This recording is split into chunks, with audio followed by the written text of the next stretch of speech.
I'm at the mountain from the last video, and don't worry, I'm not tearing the whole thing down. I'm just making room for what we're going to be building in this video, which is a main storage/sorting system, as well as a few other buildings. And since this is going to be my main mega base, I want it to look as good as possible, so we're going to be doing a whole lot of decoration in this video as well. Before we continue, let me quick give a rundown of what I've got planned.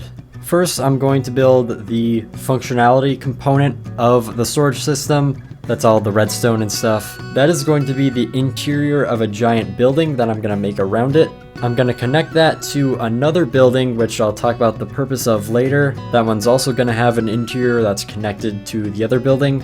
And I'm going to build one more major structure, which is going to act as a gate towards an area where I'm going to build future projects. All of these are going to be connected by paths and covered in decorations to make it look as good as possible. But for now, we just got to focus on getting this storage system done. I spent a few days putting together a design that is perfect for me. There's something about this design that I really like, but I'll explain that later. For now, I have a list of all the materials that I need to gather for survival mode, so let's go ahead and get all those. For most of these, I should be fine given that I literally built 100 farms 2 episodes ago, but something that I'm a bit worried about is all the redstone items. Since updating to 1.21, both of my methods for getting redstone are broken. The raid farm and the void trading. To compensate for that, witches have been buffed and they drop a ton of redstone now. If I build a witch farm, that should make me enough redstone from here on out. Except for blaze rods, I had all the materials lying around that I needed for a witch farm, and I built it in the swamp where my slime farm is at. And now witches should be spawning down there and being brought up here, but they aren't. That is because in the last video I built a mob switch and that is still turned on. It's all the way over here by world spawn, and in that one block is 70 zombie villagers which take up the entire mob cap, which prevents any other hostile mobs from spawning. Around the spawn point of a world there are spawn chunks which are constantly loaded, and the idea was to have this lever which pushes mobs into and out of the spawn chunk, which turns the mob switch on and off. The problem is, I don't think it's gonna work.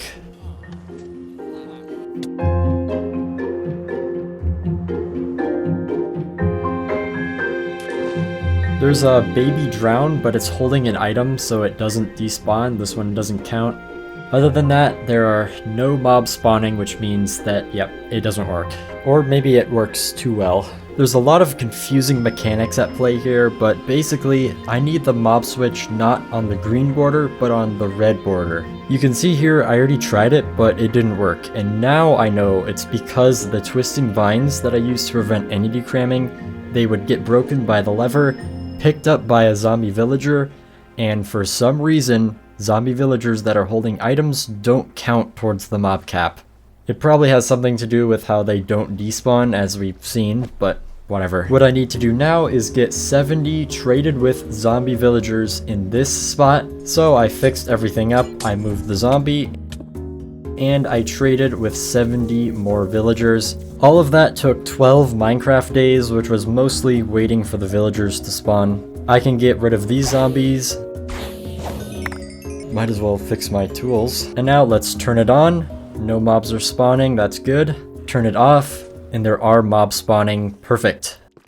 So now that'll be working for whenever I need to use the witch farm. If I end up not having to use it in this video, that'll be awkward. This place is still a bit messy from the last video, and that's a lot better. Now I think I have all of the farms built, hopefully. I just need to go around my world, collect all the materials for the storage system, and then we can finally get it built. And we are starting off with 5,000 hoppers. For those I had to use the wood farm and do a bunch of crafting. 4,000 stone, which I had plenty left over from the mountain project. 2,000 chests, again, wood farming. 2,000 stripped birch wood. This one I didn't want to strip by hand, so I built an automatic wood stripping machine. 2,000 tough bricks, I have a ton left over from digging this giant hole. 1000 redstone dust, 800 redstone comparators, which reminded me of how expensive these things are, and then several hundred of stone bricks, observers, green frog lights, glow lichen droppers, polished diorite, glowstone, light gray carpet, yellow frog lights, redstone torches, blocks of redstone, sticky pistons, birch slabs, birch stairs, dispensers, red glass, stone, and powered rails. Plus all of this stuff, which for most I only needed a couple of each block. I've got the whole thing packed into shulker boxes. The mountains are not too far away, especially when you use the nether.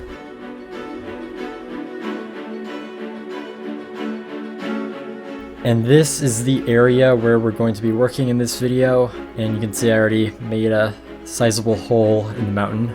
And now we just build. As I've said, I've already designed this storage system in a creative testing world, so I'm using Lightmatica to help with building it in survival. I started by building the floor cause, well, duh. This is going to be a sorting and storage system where I can input my items and they automatically get put into the storage. This first part I'm making is the input. I can input any items here and this machine splits them between shulkers, unstackables like armor and minecarts, and then everything else. The shulkers get unloaded and the unstackables go into these chests on the side. The next thing I built is the multi-item sorter, which is going to be where all the other items end up eventually. This can sort multiple items into each chest slice. After the input, the items will go through a bulk storage first, so that the multi-item storage doesn't get clogged up by items that I have a ton of, like cobblestone, dirt. Each slice of the bulk storage also has a shulker box loader to handle even more items. I put all of this together to fit my needs, but it's still made up of a ton of designs from various people, so here are all the credits for that. After building the main thing, all that was left was a few final details.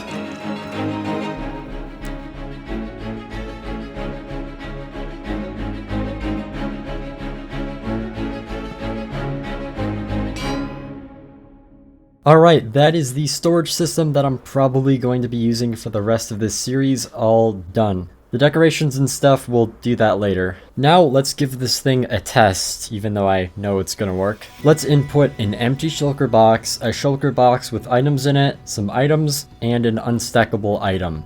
The boxes should end up here, the items should end up here because I haven't set up any of the filters yet, and the unstackable item should end up here.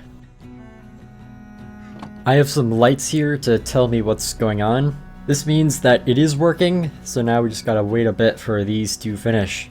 It says here that it is currently unloading a shulker box, so if we go in and look, you can see there it is. This detail is a cool block usage. I use the wall here and it lets me access the chest below it, and I can kind of go backstage to where the redstone is, because eventually it's all going to be covered up. The multi-item sorting is currently running, and if you want to know about how this works, go watch the MyZuma Games video on it. The system isn't too fast. At maximum speed, it sorts 2.5 items per second, that's hopper speed, but I don't like this because of its speed. I mentioned earlier there's something about this that I really like, and I will demonstrate that to you right now. Yep. This storage system is unload safe, which means that I can log out of the game or unload the chunks and it won't break. Obviously it won't run, but that's fine as long as it doesn't break. For a redstone machine of this size, that is crazy. This is the storage system that I have in my survival world, and I'm not even kidding when I say that this thing is probably around 100 times faster than the hardcore one, but that comes at a cost. This thing is like a glass cannon of a redstone machine. It's super efficient, but it easily breaks, which includes if you log out or unload the chunks. I'll let you know later, but I feel like I'm going to like a slower but more reliable design more. Now is the fun part. I'm gonna go around my world, collect all the items that are in chests, and put it all in here. The first step is to collect everything from my starter base and bring it here. I can't just throw everything into the system and forget about it because I haven't set up any of the filters. Ideally, I would have one of every single item in the game, but I don't really want to do that. What I'm going to do is chuck everything into the input, and then as it's running, I'll set up all the filters. To set up an item to be filtered properly, it's pretty easy. All I do is just take it when it ends up on the end, replace one of the filter items in the chest up here, and that's it. From now on, stone bricks will always get sorted into the correct spot now. As that's running, let me give a quick warning to anyone building the original version of this. It's not 100% unload safe. That's because this rail might not get powered at the right time, which means that it'll just keep the minecart here forever. A way around that is I connected a hopper clock, which will activate once every 2 minutes or so, just in case it ever happens to get stuck.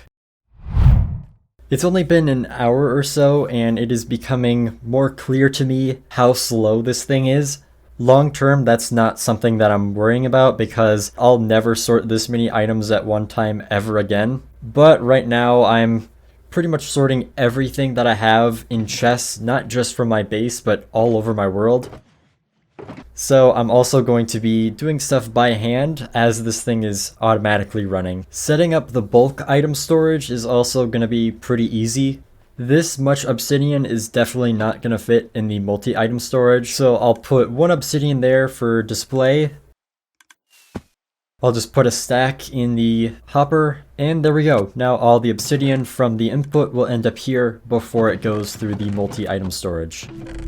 Alright, everything is done sorting. There was only one issue, and it took a while to figure out, but it was a quick fix. As far as I have planned, that should be all of the redstone building that I do in this video, and now it's time to do some actual building. One of the things that I have planned will be a roof for this thing, so it's not going to be raining. Before I start building, I want to do an outline with this terracotta. This is going to make it easier to understand and work with. The first part that I'm outlining is the foundations.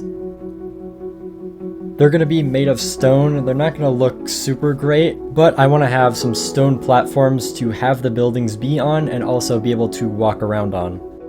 This yellow outline is going to mark out the roofs for all of the buildings. And there we go. It's really simple, but you do get a good idea of the size and shape of what I want to do. The first part we have to build is the foundations, otherwise we're going to have a bunch of floating stuff. I mentioned earlier that all of the platforms are going to be made out of stone, but this bottom platform I'm going to make out of snow because, well, look around, the area is completely covered in snow, so it makes sense that it would be covered in snow. Don't worry about everything looking so dull. I'm going to come back and add some detail later. When I was building the bottom platform, I felt really slow, and I remembered that there's an enchantment in the game that I've pretty much never used called Swift Sneak, and it does exactly what you think it does. The problem with this enchantment is that you can only find it in a deep dark city, which is where the warden is, which is pretty much the most dangerous mob in the game. I have to be super careful because 1, this is hardcore mode. If I die, it's all over. And 2, I don't allow myself to use totems. Luckily, the ancient city that I found was at the bottom of a massive cave, and because I practiced in a test world, I knew how to get around the deep dark without spawning a warden. Yeah, about that, I spawned so many wardens on accident that I lost track. I changed up my method to dive bombing straight into chests and looking for books, and then just flying away as fast as I could, and turns out that kind of worked. I don't think I would have gotten away so easily if this wasn't so massive of a cave. I added Swift Sneak 3 to my pants, and now crouching almost feels like walking. The other major part of the base that I have outlined is the roof, and guess which block I chose to use for that. I'm using the second stage of copper, which means that I have to lay out everything like this so it can oxidize. I have all of this plus a stack in a little bit. I'm curious to see how much of the roof I'll be able to get done with all of this, and keep in mind, 1 copper block is able to turn into 4 stairs. Okay, that's maybe 1/6 of 1 of 3 roofs done, and all of my copper is pretty much gone now. A while ago I built a copper farm, and between clips I actually fixed it to work in version 1.21, so I'm going to go AFK at the copper farm for a little while. Oh yeah.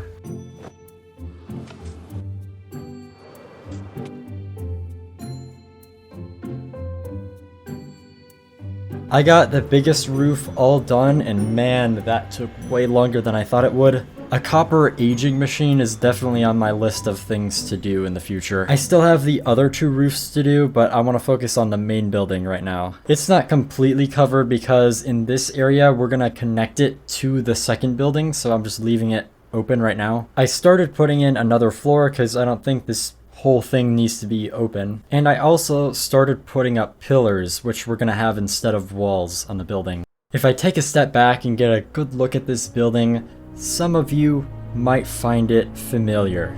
My mega base design is inspired by Rivendell from Lord of the Rings. Comparing the two right now, mine is not very impressive at all, but trust me, this is gonna look really good by the end. How do I know that? Well, here's a secret. I've already designed it, but that was done in a creative world on and off for a couple months. Now I'm going through the survival building process, and judging by how long it's taken so far, I don't expect to finish this anytime soon. From now on, for inspiration, I'll be looking to the buildings in Rivendell from the movies, models, artwork, and even Legos. I extended the walls of the chest floor to reach the second floor and cover up the insides. I thought it would be really cool to have the second floor completely surround the bottom floor and have a railing that you can look at from all sides. The thing about the railing is that it's 1 block tall and it's a little hard to see everything when you're standing right up against it. So I added walls right under it which push you up by half a block so you get a better view. I almost never do this, but I'm setting up some scaffolding because I'm going to be doing some building from underneath, and I'm not very excited about that. I added some pillars to the edge of the roofline to look like they're holding it up.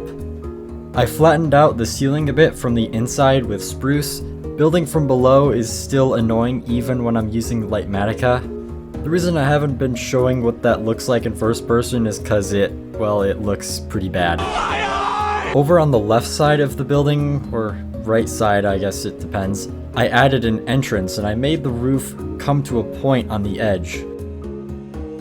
I also started adding a railing to the top floor, like below. Again, I'm using the wall trick. Oh, there we go. On this curved balcony at the front too, that's a pretty good view, isn't it? I added a green copper trim to the roof. And I also want to add a trim to the underside of the roof here, but we have to wait for these copper trapdoors to oxidize. You can't craft trapdoors from blocks, but at least they don't cost like 6 blocks like they did before. Besides the scaffolding mess, this hallway is a little dark, so I want to add some lights in here, but I don't have the materials on me right now. Alright, I got everything. Also, I built a beacon here because having jump boost 2 when you're building, it's super helpful. Alright, I know it's kind of hard to see, but that's exactly why I'm gonna build a chandelier right here. First is the wooden beam that it's going to be attached to. Chains can connect nice to the fence here. I am using deep slate walls. And then just some normal candles on top of those. And there we go. I think as far as chandeliers go, that's pretty simple. But I think it fits really well. Now I just gotta make a bunch more of those. And there we go. This isn't all of them, just imagine the entire hallway being lined with chandeliers like this. We've still got a lot more work to do, so let's rapid fire through a bunch more improvements to the base. I mentioned earlier that these stone foundation walls were not gonna be blank the entire time, so I decorated those. I added some intricate arms or extensions of the pillars. A lot of Elvish architecture has this, so I just spammed a bunch of walls, slabs, stairs, iron bars, a bunch of stuff like that. Funny enough, Mojang announced that they're releasing white wood, which would have been very helpful for this. Maybe I'll go back in the future and add some of those white fences and fence gates. I added a part wall to the top of the building. I'm using bricks, so I finally had an excuse to use my clay farm. And I gotta say, this thing is very satisfying to watch. I dug out a big chunk of the mountain to make room for what I'm calling the second building. In the first building, I outlined some more of the interior. I also did some outlines for the third building, and then I built up a big chunk in the middle. I also decorated the walls and put in the roof.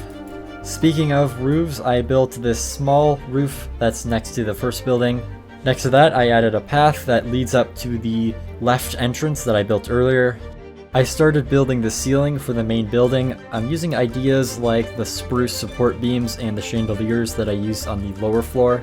I built up one side of the interior.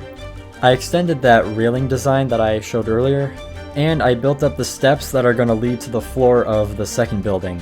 Of course, I didn't do all of that in a row. I've had to do a lot of stuff that I tend to keep off camera because it's just boring.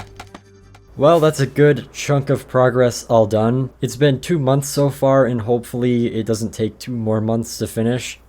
Something I never mentioned is I built a secret input for my storage system. In the center of this circle, if I throw my items down, they will disappear. That's because they have gone through hoppers that are underneath the slab here, and I have a water stream that goes all the way down to my item input. Am I ever going to use this? Probably not, but I think it's cool to have. At the front of the building, we have a brick wall that's just blank, and I was wondering what I could put on there to make it more interesting. So I've got some blocks here to make a pixel art of my face, because why not?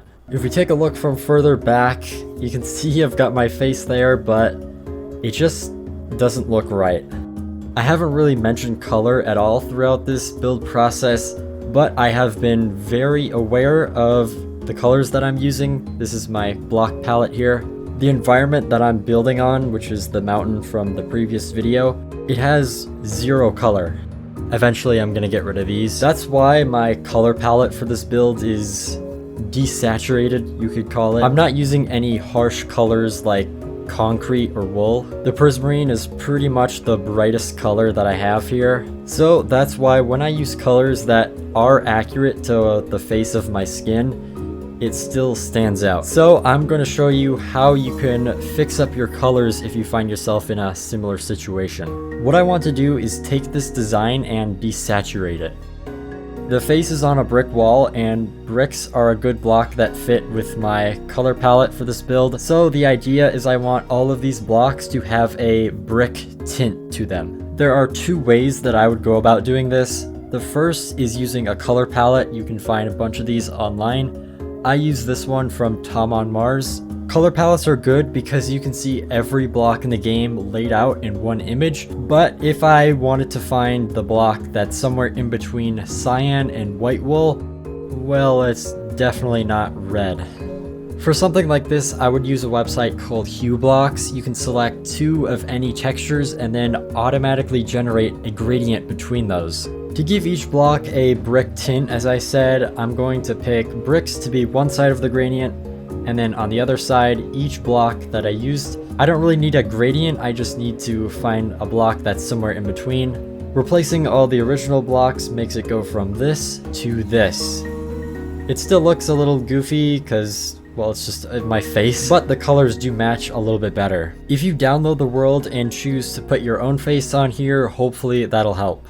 Now let's talk about the roof. It is as plain as it can be. It's all the second stage of copper, whatever that's called. For inspiration, let's take a look at the Lego Rivendell set where you can clearly see all of the patterns and colors that make the roof really interesting.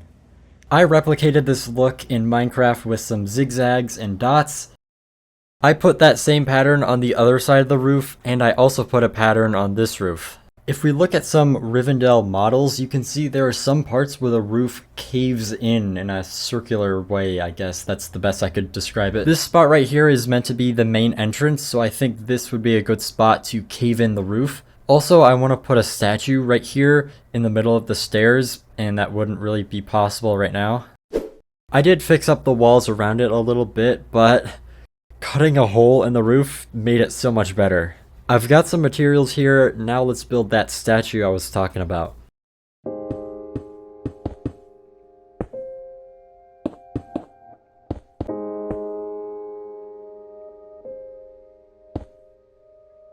I'm building it out of prismarine, which is a block I haven't used in this part of the base. Hopefully that'll make it stand out a little bit more.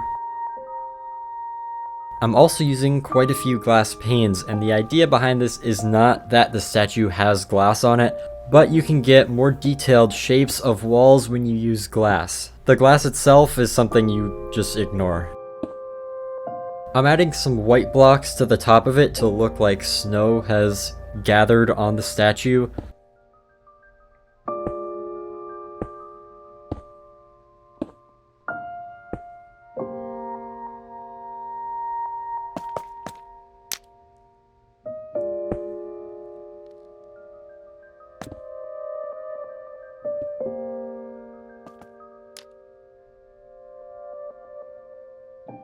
Hopefully you can tell what it's supposed to be. If you can't tell what it is, it's an elk or a deer or something like that with giant antlers. I've added some candles to help light it up, and unfortunately they don't really emit much light, but up close I think it still looks nice.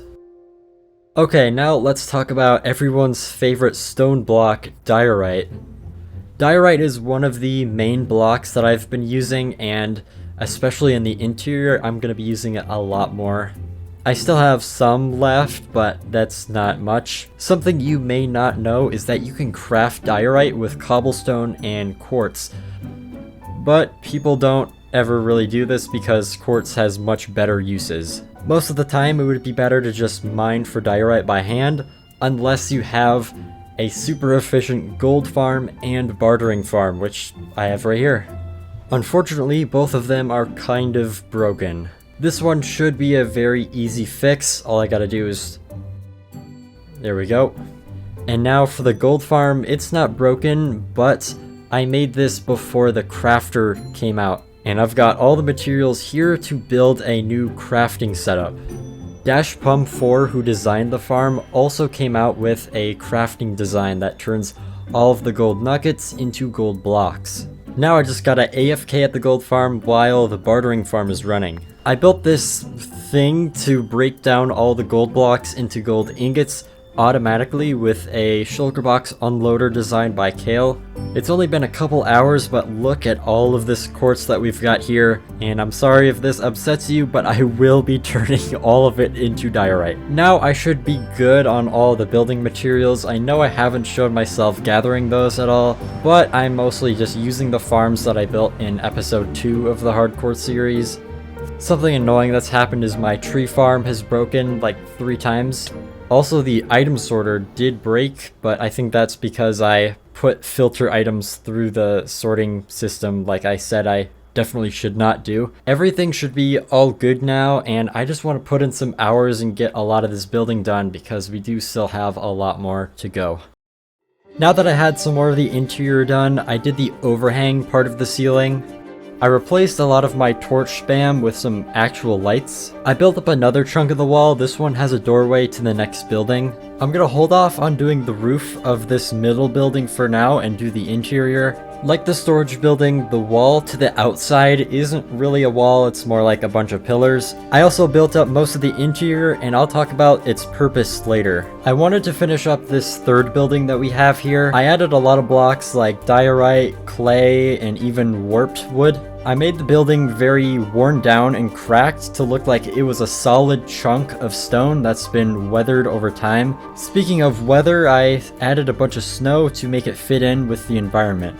I'm not going to put anything on the inside of this except for this tunnel. I was always planning on this building being a giant gate that leads from the outside to this inside, which is sort of contained within the mountains. A major challenge with designing each of the buildings is how they all connect. I added a few towers not only to give the overall base some more height, but to blur the lines between each building. To finish up this chunk of progress, I finally replaced the outline with some green copper. And there we go. The base just keeps on looking a little bit better. Maybe not so much with this giant roof missing. The interior is pretty wide open. This connects to the storage building. You can also just walk in from outside. I don't know if anyone's going to be able to relate to this, but the curved design of the building is inspired by hallways in schools that wrap around basketball courts. I know that's oddly specific, but that's just what I was thinking of when I made it. Now, the purpose of this building is to be a supporter hall or member hall, some way for me to say thank you to YouTube supporters, and also for a way for fans to permanently be a part of my hardcore world. I told members that their dedicated slot could have an armor stand with any combination of armor as well as a pet of their choosing. What this means is I have to go around and collect one of every single armor trim and every single type of dog, cat, and parrot. These are all the armor trims that I already have, so that's 6 down.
Alright, that took around 14 hours. Some of these were easy, like the Woodland Mansion, which was really far away, but the first chest I checked had an armor trim in it.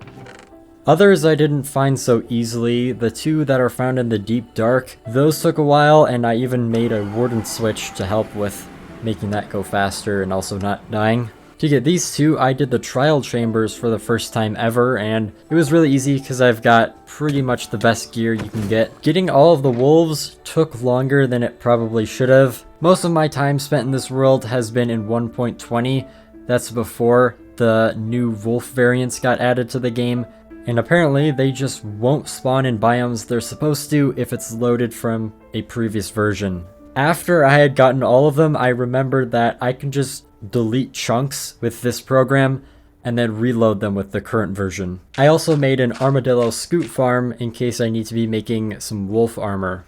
Except for a whole bunch of netherite, I think I am prepared for any requests that might be made. So if you'll excuse my shameless plug, if you want to help support what I do and also become a permanent part of my hardcore world, click that join button and become a member for $5 a month. Otherwise, let us continue with the base building. To break up this long, straight roofline, I built 3 towers that are relatively small. Other than breaking up the roofline, they don't have a purpose. To make it glow at night, in the bigger middle tower, I put in a chandelier, and this chandelier design is pretty much the opposite of the other one that I made. It's lighter, it has more colors, it's not symmetrical. I also did the interior for the 3 towers. The skinnier ones don't have much room to work with, but I've got a spiral staircase here. I added a walkway so you can get from the main building into the tower. This goes all the way up to the top where you can look out at whatever. The entrance to the other tower is over here, and it's pretty much the same thing. For this other tower, I have another one of these weird organic vine chandeliers. Since there's more room, we're able to get a better shape of a spiral staircase. I should light this up. No torches. Right now, the staircase leads to nowhere, but you'll notice a lot in this video that I'm leaving a lot of opportunities for myself to expand in the future. Okay, a couple updates about the storage system. So far it hasn't completely broken since that last time when I put a filter item through, but that's not a fault of the machine. But that doesn't mean that there aren't a few issues. This is where the items get picked up by the hopper minecart to be sorted, and as you can see, it is very backed up. All the way to here. I mentioned this earlier, but the trade-off for the machine being unload safe is that it's not very fast. Hopefully it's just because I've been doing a lot of building recently, and when I grab a bunch of blocks I have a lot left over and I just throw those into the machine. I do have an idea. It's not really a fix, but it's a way to make it better, and it involves these. In 1.21 point something, Ender pearls will keep chunks loaded, which means that if I set up a bunch of stasis chambers like this around my base, it can be loaded no matter where I am in the world. That's something I'll have to do once I upgrade my world. Right now, chunk loading is limited to a 3x3 chunk area and only works with nether portals. Speaking of nether portals, I don't know why this zombie piglin is just chilling. I have a turtle egg trap to get rid of the zombie pigmen, which has worked so far until now, I guess.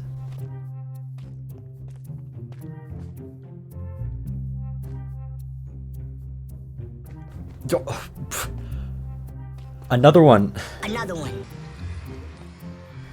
What is happening? Oh. There we go. And you know what? I just don't care. I'm gonna kill you. Okay, anyways, I do want to talk about another issue that I'm having with this storage system. This is an item elevator. It's a bunch of droppers pointing into each other. It's actually running right now and it's completely silent, which is nice. The problem is that it slowly gets backed up with items and I don't know why. The items are making their way through the system, but there's only supposed to be a maximum of one item in each dropper, not this. I found another item elevator design and I'm going to try replacing this one and hopefully it'll work then. Alright, we got a new item elevator design in. This one is running right now and this is what an item elevator is supposed to look like. Hopefully this won't turn out like the last one, but we'll check in on it later. Next up on the building list, I want to make something that will fill up the space in this main building here. You could say it'll be like the centerpiece, but first, I need to finish some more of this interior.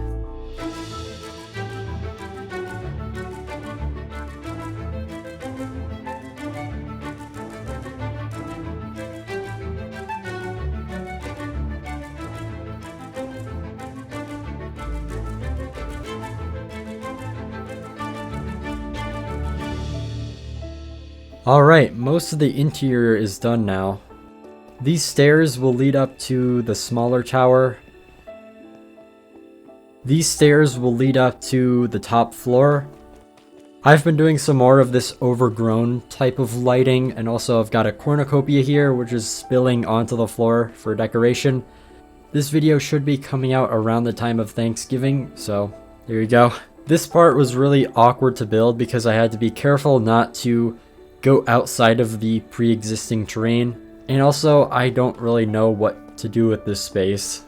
I added a bunch of campfires for lighting up here, and later on I am going to get rid of all these torches and also the scaffolding. This giant doorway is yet another opportunity to expand in the future. I'm actually going to be doing an extras/bonus video where I go in detail about stuff not seen in this video, including some plans that I have for this hallway right here. Right now, what I want to do is build the thing that I was talking about earlier. I've got all the materials right here, so let's get to it. When I was designing the storage system and it ended up being a long rectangle shape, I knew exactly what I wanted to have hanging right in the middle. I'm not even kidding when I say that the idea for this came to me in a dream. For a long time, I've had a strong visual of a longship hanging in a wide open museum stuck in my head, and now I'm putting that into Minecraft. I know it doesn't make a whole lot of sense given the whole mountain thing, but it's part of the lore, okay? Longships are brown Viking boats, and I wanted to go with a lighter colored elf-inspired longship. I used this model for inspiration. The front of the ship is shaped like the head of an elk, and the back is shaped like the tail of a fish. I added a bunch of chains because this is supposed to be hanging from the ceiling. To make it even more weird, I gave the underside of the longship an overgrown look, which lights it up and matches some of the other lighting that I've done. For the final touch, I added some item frames with glass panes in them to look like shields on the side of the ship. Alright, now we finally got something filling up this space. I think most of the time I'll be looking at it from here, but you can also get a bit of a different view from the top. Now the only major part left is this roof. Later I'll explain why I've waited so long to do it, but before that, let's take a look at this base from further back. Can you tell that there's something off about it? Ever since I built these platforms, I have been waiting to, snowify everything, cover it in snow, I mean, because right now it just doesn't fit in with the snowy environment that it's in. Let's see what that looks like in 3, 2, 1. Just by replacing a bunch of the blocks with snow, it looks so much better. I've got straight up snow blocks on the ground and also diorite, which is supposed to look like dirty snow. Snow stairs don't exist, so I'm using smooth quartz instead for the roofs. I did my best to try and represent what it would look like if snow had accumulated on a slanted roof and then slowly been blown into a certain shape over time. Because of that, the snow isn't covering everything, and also that lets me keep the design that I put on the roof. And then for the stone platforms, I have snow missing from where I imagine people would be walking all the time, which means that the snow is mostly on the edges. I'll probably need a lot more snow, but I think this is good enough to start on the final roof. Not that anyone cares, but I do have some reasoning for why I've waited so long to get this roof in. The idea is that the roof is made out of the same material as the other ones, but since it's a lot less steep and no one's walking on the roof, there's a lot of snow on it. Which means that I would have had to tear out basically the entire thing and replace it with snow anyways, so I decided to just build the whole thing in one go. Designing this entirely in survival would have been a nightmare, which is why I'm glad that I had designed this in a creative world first. For the most part, it goes up by half a block each time, and I'm using snow layers to help with doing that. To break that up by a little bit, the snow layer gets a little bit steeper as it goes up. Next, I want to add some paintings to the wall right here and over here. By the way, I temporarily closed up the hole in the wall because I didn't want to be looking out at this. Oh. Oh no, I can't leave it like that. I can't do that.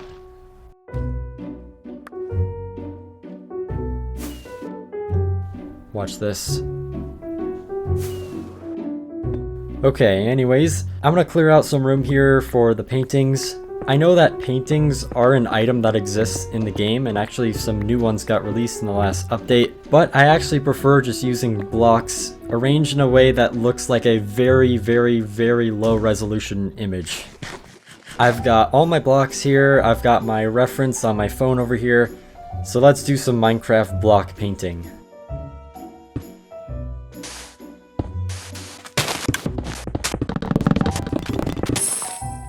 Alright, there's one. Now for this other one, I'm gonna need another palette of blocks. And there is both of the paintings done. Believe it or not, they are supposed to be of something, and if you can guess what they are, I'll pin your comment or something, I don't know. I think if you squint your eyes, that should help a little bit. I'm sure my item sorter is gonna have a very fun time sorting all this. We're getting very close to where I want to be, at least for this video, but there's still a little bit more to do, so let's do one final montage and finish it off. I moved the animals to the upper floor, the one I didn't know what to do with, so that they're out of the way. I was tired of the floor just being straight up stone bricks the entire time, so I added some andesite and some tuff to give a rock or stone texture to the ground. I did that for each of the stone platforms, and since I considered the very bottom one to also be a stone platform, I made it out of the same materials, except this one is much more covered in snow, which is why I made it all with snow earlier. I did my best to make some natural paths that would have been formed from people walking back and forth. That's where you can see the stone bricks and stuff exposed under the snow. I finally decided to get rid of these icebergs that I've been looking at for the past couple months. It took 4 hours, and that's with ice and snow being able to be insta-mined. I finally got rid of all the torches now that I have some actual lighting in my base. I added some details to the bottom of this spiral staircase. I replaced some of the smooth quartz slabs with 4 layers of snow. I finally designed the floor of the interior. I put the same design in the storage room and the supporter hall, and a different design on the upper floor. I like the way that this floor design looks, but the other one, it's fine, but I can't say that I like it too much. The lighting in Minecraft kind of sucks. Even with this giant room filled with lights, it still ends up being dark, which means that I need to have lighting in the floor, and the best way I could do that is by covering it up with carpet, which makes it look like this. Let me know what you guys think about it. I might change this in the future. I added some more texturing to the walls to give it more detail. It's mostly a gradient from diorite to tough. The idea is that snow gets blown up against the wall and it's more concentrated towards the bottom. I did something similar for the bigger wall. This one I also added some dark spots because castle walls just kind of have those. To finish up, I polished a bit of the terrain around because, as I mentioned in my previous video, a lot of the terrain doesn't look good up close. And now my hardcore base is finally done, kind of. As far as this video goes, I am definitely done. I've been working on this project since before my last video came out, and that was almost 4 months ago.